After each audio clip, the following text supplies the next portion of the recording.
So just out for a joyful ride with the other half a few weeks back and this happened.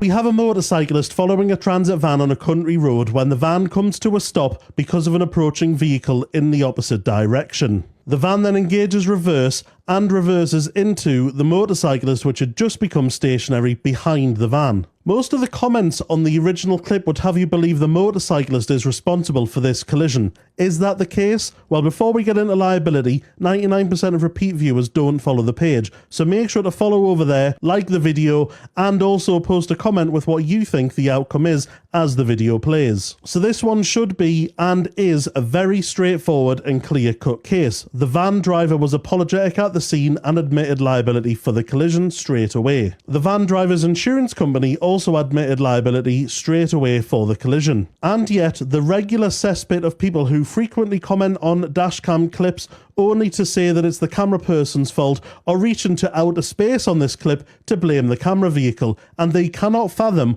why the motorcyclist is not being held responsible. And when I say they're reaching, boy are they reaching. The most common theme in the comment section of the original clip appears to be: 1. Why did the motorcyclist not just get out of the way when they saw the reverse lights come on?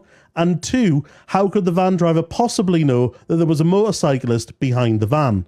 The first one is obviously utterly ridiculous, and I would hope anybody with common sense would know why the motorcyclist cannot just vanish into thin air and get out the way of the van. The second point I will address: when you're driving, you're supposed to have full awareness of your surroundings, and that includes behind you. Now, yes, the van driver doesn't have windows in the back doors, but they do have door mirrors, and those door mirrors would have shown two motorcyclists travelling behind them for a period of time. So naturally, when they suddenly stopped engaged reverse, that did not despawn the motorcyclist or the motorcycle, meaning that it is entirely understandable and expected that they would still be behind the van given how suddenly he stopped. I do also think that people forget what super wide field of views does to your perceptions. It makes things look a lot faster and a lot further away than they are, and you cannot forget that you're also watching with hindsight, expecting and knowing that something is going to happen. But you do always see it on dashcam clips or head-mounted camera clips, or with people using 360 cameras.